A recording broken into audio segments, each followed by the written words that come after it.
If you've ever taken a sociology class, you know that understanding social inequality is pretty much step one. But what happens when ancient systems of stratification crash into the modern world? Well, when it comes to figuring out how caste adapts to contemporary life, few scholars have shifted the paradigm quite as profoundly as Surinder Jodhka. Today, we're diving into an explainer on 25 years of Jodhka's groundbreaking work.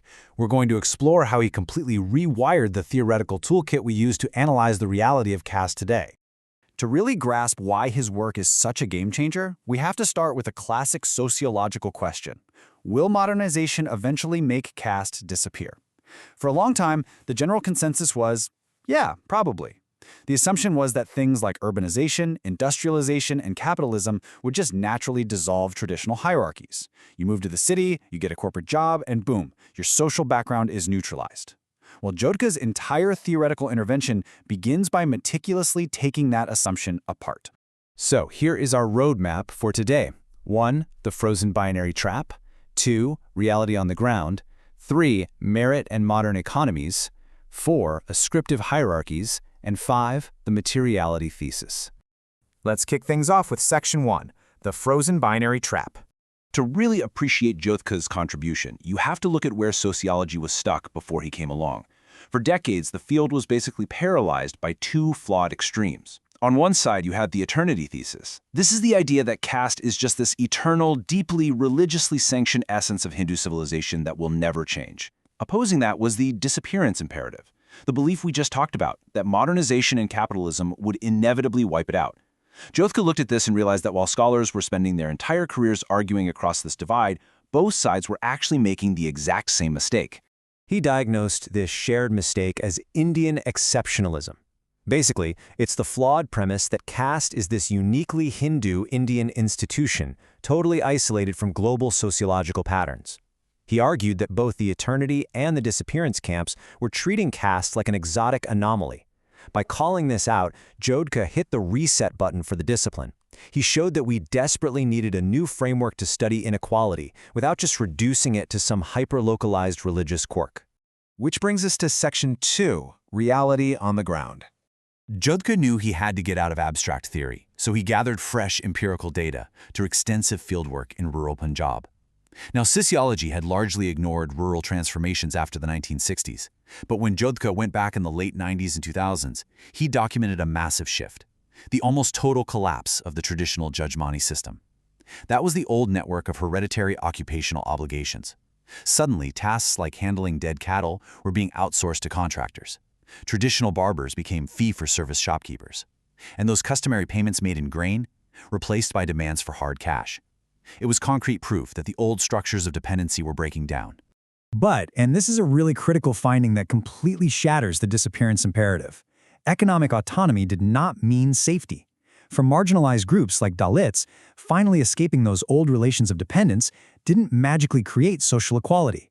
Actually, individuals who achieved independence and tried to claim village resources often faced severe boycotts or even violence.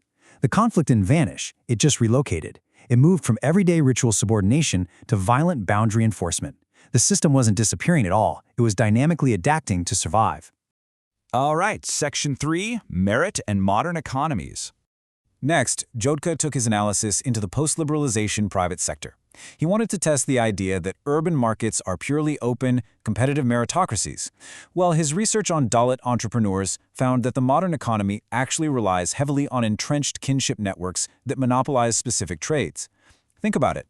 Because historically disadvantaged groups lack generational collateral, like land or property, they face massive hurdles when trying to raise capital. So, they hit these invisible, informal market barriers.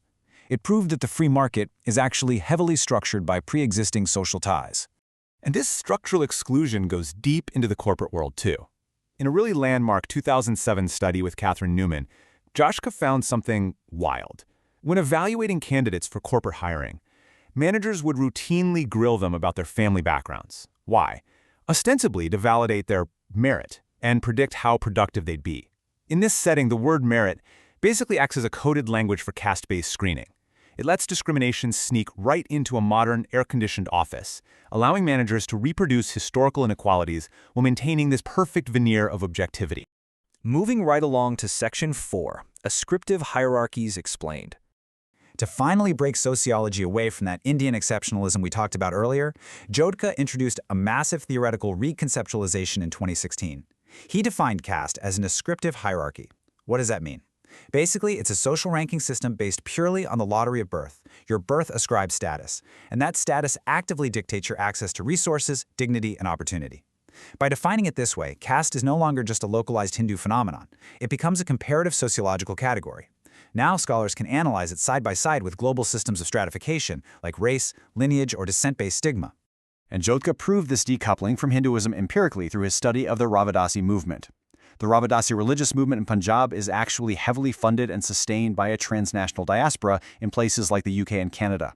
Jodhka showed that caste absolutely survives religious conversion. For example, despite Sikhism having a deeply egalitarian theology, Dalit Sikhs and Jat Sikhs remain distinctly separate socially. Global migration didn't dilute caste. In many ways, it funded and intensified it.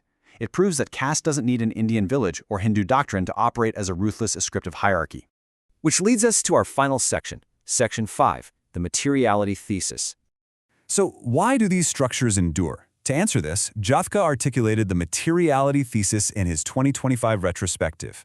This framework argues that caste inevitably shapes who gets land, capital, networks, and opportunity. It operates fundamentally as a material process of domination. It is not just an ideology or a religious belief. And importantly, he warns us not to confuse this with simple Marxist class reductionism. He's not saying caste is just a disguise for economic class. He's saying the social network of caste is the exact literal mechanism used to hoard material wealth and opportunities. A huge takeaway here challenges how modern society often brushes off caste as just cultural pride or innocent community networking. Jodhka argues that economic exclusion is the actual primary function of caste. The cultural identity part? That just makes the exclusion socially legible and easier to swallow. If we just look at caste networks as benign cultural clubs, we completely miss their fundamental purpose. They exist to consolidate opportunity for insiders while actively and systemically keeping marginalized groups out. And the empirical evidence for this in modern neoliberal India is everywhere. Jodhka points out how the massive economic gains of the 1970s Green Revolution were captured almost entirely by dominant landowning castes. Today, if you look at rural to urban migration pathways, they are organized top to bottom by caste affiliations. In the cities, those informal markets rely heavily on caste networks for low-cost trust and subcontracting. We even see dominant agrarian castes like the Jats or Marathas mobilizing around their caste identity to demand government OBC reservations as their traditional agricultural power starts to slip. The material consequences are real, measurable, and highly active today. As we wrap up this explainer, we're left with a really provocative question that Jodhka leaves hanging for the entire discipline of sociology. By liberating caste from its exceptionalist box and showing us that it's a near-universal process of material ascriptive hierarchy, we gain so much analytical clarity.